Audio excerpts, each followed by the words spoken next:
आज हम पढ़ने वाले हैं वॉइड। ठीक है, तो वॉइड एक बहुत ही प्यारा टॉपिक है। वॉइड के बारे में हम पढ़ेंगे। सबसे पहले टाइप्स देखेंगे वॉइड्स की, उसके बाद हम देखने वाले हैं इसके क्वेश्चंस। ठीक है, क्वेश्चंस करेंगे वॉइड्स पे, कैसे क्वेश्चंस आते हैं वो करने वाले हैं। फिर उसके बाद ये वाला टॉपिक खत्म हो जाएगा। ठीक है, तो स्टार्ट करते हैं वीडियो। वॉइड्स क्या होता है? बेसिकली वॉइड का नाम जैसे कि वॉइड है तो उसका मीनिंग ही वॉइड का मतलब होता है खाली स्पेस। ठीक है, वैकेंट स्पेस जो होती है उसे हम वॉइड कहते हैं। तो यहाँ वैकेंट स्पेस किसकी बात कर रहे हैं? यहाँ पे कहाँ की वैकेंट स्पेस की बात कर रहे हैं? यहाँ क्योंकि हम जानते हैं कि हमारे पास एक क्रिस्टल लैटिस होगा, उसके अंदर क्या होगा, हमारे पास स्फेयर्स होंगे। और स्फेयर्स के जब आप जब एक स्फेयर को दूसरे स्फेयर से आप मिला रहे होंगे तो कुछ जगह जो होगी आपके पास खाली बच जा रही होगी, है ना। तो उसी खाली जगह को हम यहाँ क्या बोल रहे हैं? वॉइड कह रहे हैं। सिंपल है, अगर आपको मैं एक डायग्राम से समझाऊँ, जैसे इस तरह से आपके पास ये एक अगर आप देख रहे हैं तो चार आपके पास यहाँ पर स्फेयर अरेंज्ड हैं। इसके बीच में अगर आप देख रहे हैं छोटी सी स्पेस है ना। मैं इसके सर्कल से बता रही हूँ कि यहाँ पर एक छोटा सा सर्कल भी फिट आ सकता है, इतनी स्पेस है। ठीक है, एक छोटा सा स्फेयर आ जाता है फिट। तो ये जो है उसका क्या है? वॉइड है। ठीक है, वॉइड है, वैकेंट स्पेस कहिए, वॉइड कहिए, इसे आप कुछ भी कहिए। जब भी आपके पास कोई भी spheres, group of spheres, atoms, ions, अगर वो एक रेगुलर मैनर में अरेंज्ड होंगे तब उसे हम क्या बोलेंगे? उस जो वैकेंट स्पेस जो है उनके बीच में डेवलप हो जाएगी, उसे हम क्या बोलेंगे? उसे हम बोलेंगे वॉइड। वही सेम चीज़ यहाँ लिखी हुई है। These are the vacant spaces which are created when atom in a solid are arranged in a regular manner. ठीक है, तो समझ में आ गया ना वॉइड क्या होता है। और वॉइड के आपके पास दो टाइप्स आते हैं। टाइप्स ऑफ वॉइड में देखते हैं। सबसे पहला टाइप टेट्राहेड्रल वॉइड, जिसे हम शॉर्ट में टी और वी लिख देंगे। ठीक है, टीवी। तो टेट्राहेड्रल वॉइड में आपको समझ में आ रहा है टेट्राहेड्रल यानी कि चार, है ना। चार आपके पास क्या रहेंगे? यहाँ एटम रहेंगे, उनके मिड में हमें क्या देखना होगा? वॉइड देखना होगा। तो इसको मैं अच्छे से बेटर इस एग्जाम्पल, इस ड्राइंग से आपको समझा पाऊंगी। देखिए यहाँ पर ध्यान से, टेट्राहेड्रल यानी कि आपके पास टेट्राहेड्रल में कैसे होंगे? चार स्फेयर्स प्रेजेंट होंगे। चार स्फेयर्स यहाँ पे होंगे तो आप देख सकते हैं यहाँ एक, दो, तीन, और ये जो आपके पास दिख रहा है ना ये वाला, ये चौथा स्फेयर है। इसको हमने हटाया, देखिए यहाँ पे हमने इसे हटा दिया। उसके बाद हमने क्या देखा? यहाँ पर एक खाली स्पेस देखी, वॉइड देखा। ठीक है, और क्योंकि ये चार चार चार स्फेयर्स की वजह से आया हुआ है, टेट्राहेड्रल के वजह से आया हुआ है, तो इसे हम क्या बोलेंगे? Tetrahedral void, right. और अगर हम इसे इस तरह से देखते हैं, इस वे में भी आप देख सकते हैं। ठीक है, तो इस वे में अगर आप देख रहे होंगे तो अगर आपको ये वाला डायग्राम समझ में आ गया ना, ये वाला इस तरह से अगर आप सेंटर्स को ले लें, ठीक है, तो सेंटर्स को अगर आप ले लेंगे तो आपके पास जो ये इस तरह का आएगा ना, ये वाला जो डायग्राम आएगा तो तब आएगा जब हम इसे किसी टेट्राहेड्रल के फॉर्म में देख रहे होंगे, है ना, जहाँ पे इसके जो सेंटर्स होंगे इस तरह से अरेंज्ड होंगे, है ना। तो यहाँ बीच में क्या आएगा आपके पास? एक टेट्राहेड्रल वॉइड आएगा। ऑलराइट, तो यानी कि चौथा जो होगा आपके पास ऊपर पे है उसे हमने हटाया है ताकि हम क्या देख सके? उसका वॉइड देख सके। तो यहाँ टेट्राहेड्रल वॉइड आया बेसिकली उस जो चौथे वाले आपके पास स्फेयर है उसको हमने हटाया है और फिर आपके पास यहाँ पर आया हुआ है और यहाँ पर अभी शो किया गया है। सिंपल। तो यहाँ पर आप क्या लिखेंगे? टेट्राहेड्रल वॉइड में बिल्कुल वही डेफिनेशन जो एक वॉइड की होती है। बस यहाँ पे आपको क्या करना है? यहाँ आपको एटम्स की जगह क्या लगा देना है? It is the vacant space created when four spheres are arranged in a tetrahedral manner.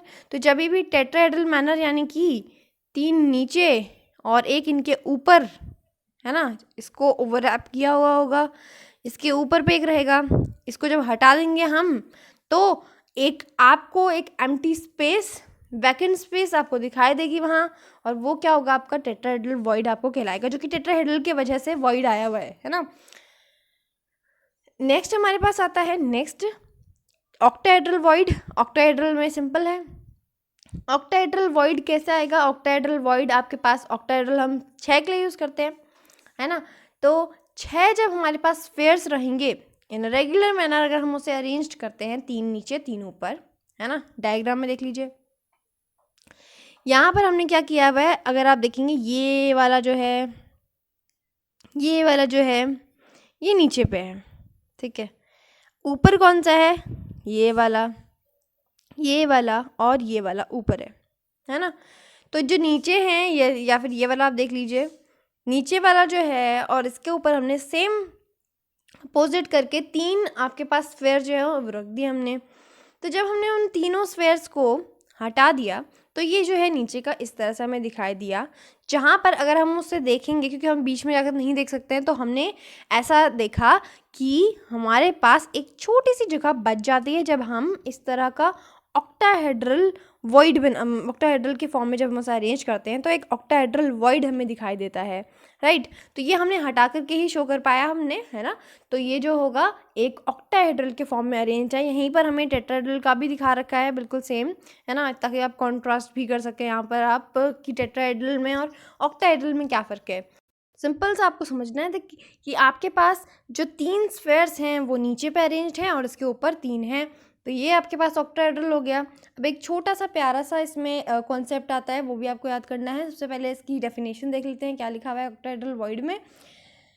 It is the void created when 6 spheres are arranged in a octahedral manner। तो जब भी octahedral manner में हमने कभी भी अरेंज किया spheres को, atoms को, तो एक जो आपके पास void क्रिएट हो जाएगा, तब उसे हम क्या बोलेंगे, octahedral void। तो एक क्वेश्चन आता है हमारे पास, क्वेश्चन के आंसर में हमें, मतलब क्वेश्चन आंसर फॉर्म में भी आता है, तो हमें ये वाला कॉन्सेप्ट जो है पता होना चाहिए कि octahedral में जब भी हमारे पास बनेंगे void, नंबर ऑफ void, तो वो बनेंगे x, जो भी x रहेगा, है ना। और टेट्राहेड्रल मैनर में जब भी हमारे पास वॉइड बनेगी तो वो ऑक्टाहेड्रल की डबल बनेगी, यानी कि 2x, ठीक है। तो यानी कि आपको समझ में आ रहा होगा कि जो भी आपके पास x की वैल्यू है वो जो आपके पास टेट्राहेड्रल वॉइड है वो ज़्यादा बन रहे होंगे कंपैरेटिवली ऑक्टाहेड्रल के, है ना। तो ऑक्टाहेड्रल में आपके पास सिर्फ x बनेगा, टेट्राहेड्रल वाले में 2x वॉइड्स बनेंगे। तो ये चीज़ आपको यहाँ याद रखनी है, तभी हम जो आगे क्वेश्चंस करेंगे ना वो आप तब सॉल्व कर पाएंगे। सो ऑक्टाहेड्रल में आपको याद रखना है, वहाँ पर आपके पास नंबर ऑफ वॉइड्स कितनी होंगी, कितनी भी है, जो भी है आपके पास x y जो भी आप ले रहे हैं, x है तो x, तो टेट्राहेड्रल में कितनी होगी, उसी के डबल होगी। जितनी भी ऑक्टाहेड्रल में आपके पास n है तो 2n हो जाएगी, कुछ भी आपके पास आप एज्यूम कर सकते हैं, x y z जो भी आपको कंफर्टेबल है आप जिसके साथ। सो 2x जो होगा उसका नंबर हो जाएगा, बिल्कुल ये याद रखना है। बट आपको ये नहीं सोचना है कि टेट्राहेड्रल जो है आपके पास वो तो बड़ा है तो उसमें नंबर ऑफ वॉइड्स ज़्यादा आएंगे, ठीक है। यहाँ अपोजिट है, यहाँ टेट्राहेड्रल जो है आपके पास, टेट्राहेड्रल में आपके पास वो छोटा है बट यहाँ नंबर ऑफ वॉइड ज़्यादा है, 2x, है ना। जितने भी हमारे पास ऑक्टाहेड्रल में है उससे डबल। तो क्वेश्चन करते हैं इसके आराम से। उससे पहले एक छोटा सा यहाँ पर नोट करके है ये बात, ताकि आपका जो कॉन्सेप्ट है वो आपके सही बने रहें। नोट करके बात में ये लिखा हुआ है दैट कि अगर आपके पास कोई भी आपके पास एलिमेंट है और उसमें एटम्स जो हैं, एलिमेंट में ऑफ कोर्स एटम होंगे, है ना। तो उसके अगर एटम ने कोई भी फॉर्म लिया हुआ है, जैसे कि हेक्सागोनल क्लोज पैकिंग ली हुई है, क्यूबिक क्लोज पैकिंग ली हुई है, कोई भी ले लियो, कोई फ़र्क नहीं पड़ेगा।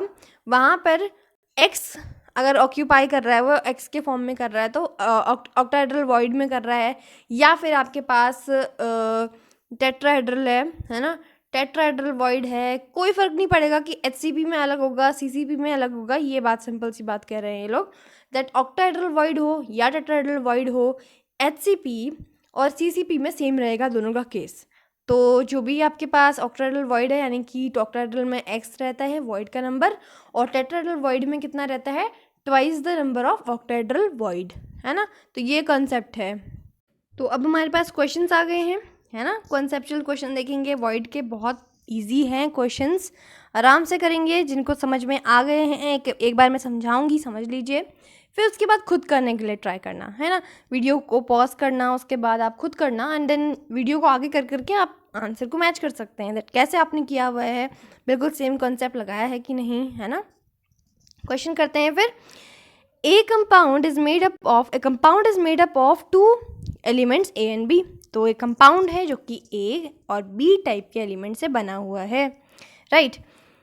Atoms of B make HCP structures. तो आपके पास जो HCP का स्ट्रक्चर है, हेक्सागोनल क्लोज पैकिंग, कौन बना रहा है, वो एटम ऑफ B बना रहे हैं, है ना। जो B आपके पास B टाइप के एलिमेंट एटम होंगे वो HCP बना रहे हैं। Well those of A occupy tetrahedral void. तो उसके बाद जो वॉइड क्रिएट हुई होगी, तो वो कौन बना रहे हैं, छोटे छोटे वॉइड क्रिएट हुई होगी ना, तो वो कौन से एटम्स बना रहे हैं, वो ए बना रहे हैं। तो ए ने कहाँ कौन सी जगह ऑक्यूपाई की हुई है, टेट्राहेड्रल वॉइड वाली। तो टीवी मैंने शॉर्ट फॉर्म में लिखा हुआ है, आप समझ जाइए, टेट्राहेड्रल वॉइड है वो। Identify the formula of the compound, तो आपको कंपाउंड का फॉर्मूला फाइंड आउट करना है, दैट कितना आपके पास ए वाले में कितने आएंगे और बी वाले में कितना इसके पास आएगा, है ना। तो देखिए सिंपल सा है इसका।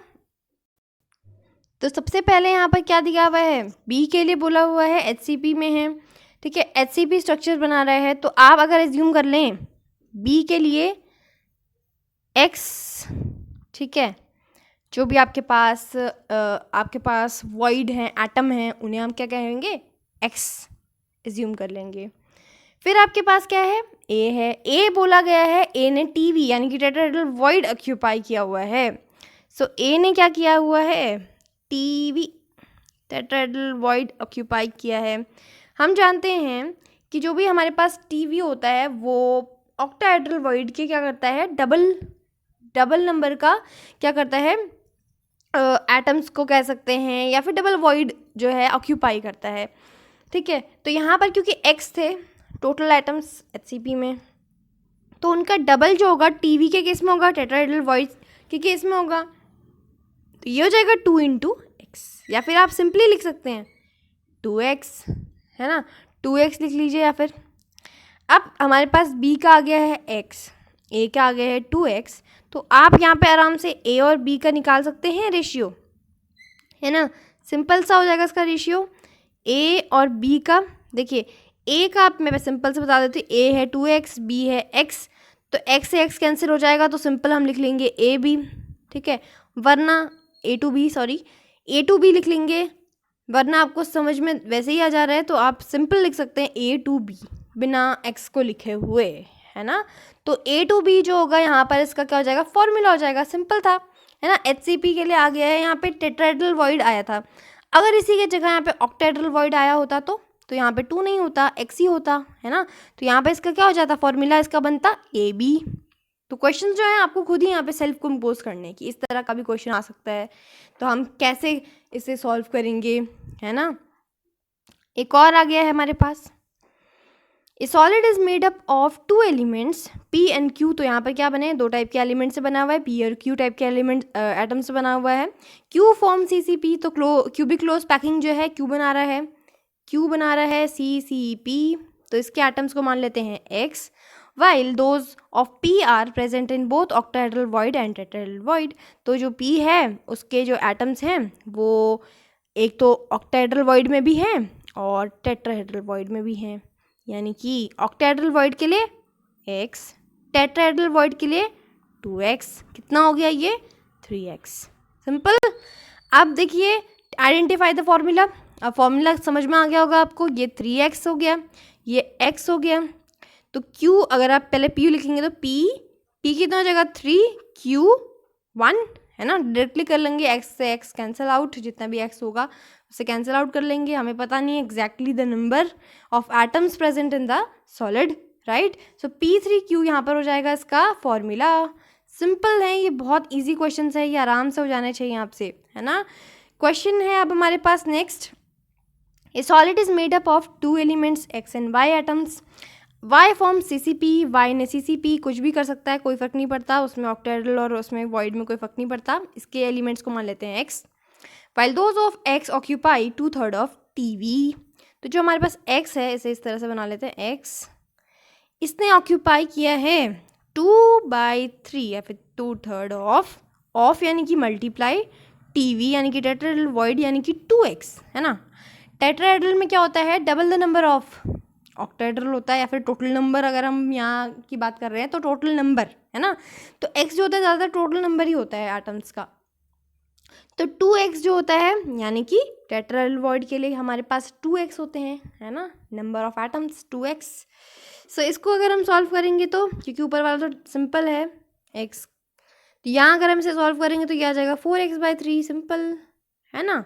अब इसे हम सॉल्व करेंगे, क्योंकि ये देखिए आपको दिखाई दे रहा होगा कि ये रेशियो में आ रहा है और इसको हम ये खुद ही हमें इसे रेशियो फॉर्म में बनाना है, तो ये ठीक नहीं लगता है इस तरह से। तो हम मल्टीप्लाई कर देंगे 3 से, दोनों को मल्टीप्लाई कर देंगे 3 से, है ना।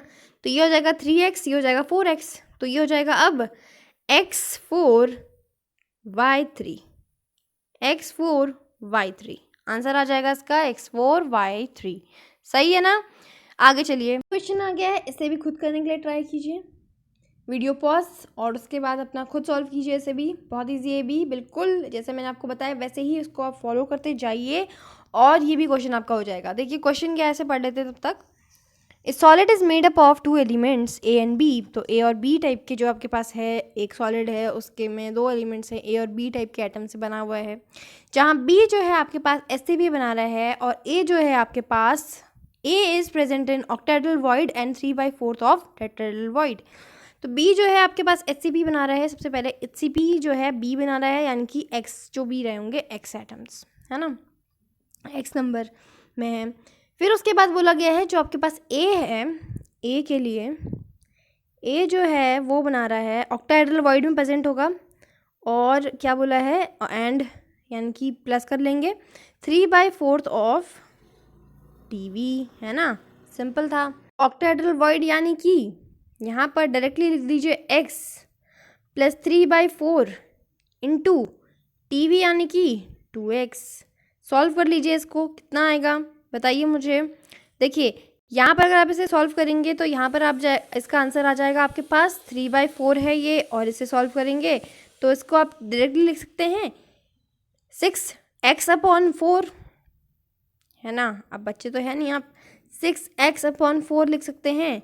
इसे सॉल्व करेंगे LCM तो कितना आ जाएगा 4x प्लस 6x यानी कि 10x/4, जिसे हम डायरेक्टली लिख सकते हैं 5/2x, है ना, 5/2x लिख सकते हैं डायरेक्टली। सॉल्व करेंगे तो आपके पास आ जाएगा, है ना। अब हम इसका सिंपल फॉर्मूला लिखेंगे, क्योंकि नीचे पे 2 है तो मल्टीप्लाई करना पड़ेगा इसे 2 से, है ना, इसे भी 2 से मल्टीप्लाई करना पड़ेगा। तो 2 से 2 कैंसिल, ये हो जाएगा 5, ऊपर हो जाएगा 2x, यानी कि जो b होगा वो 2 हो जाएगा। a कितना है 5 है, b कितना है 2 है, आंसर कितना है A5B2। सिंपल था। तो यहाँ पर इसका फॉर्मूला हमारे पास क्या आ गया है A5B2 आ गया, सिंपल सा है, कुछ करना ही नहीं पड़ा यहाँ पर, है ना। तो ऐसे ही क्वेश्चंस आपको बहुत सारे NCERT में मिल जाएंगे, एक्स्ट्रा बुक्स में मिल जाएंगे, उनको भी आप कर सकते हैं, है ना। तो मैं क्वेश्चन पेपर भी डाल दूंगी, है ना, क्वेश्चंस भी डाल दूंगी, उनको भी आप प्रैक्टिस करना, तो आपकी खुद में खुद इसमें बहुत अच्छी प्रैक्टिस हो जाएगी, राइट। तो आज के लिए हम इतना ही करेंगे, मिलेंगे नेक्स्ट वीडियो में विद अनदर गुड टॉपिक। तब तक के लिए good bye and take care. If you found my video helpful, then please like the video and comment if you have any doubts regarding the topic, and do subscribe the channel if you really wanted to learn like this. So keep watching my videos and stay tuned.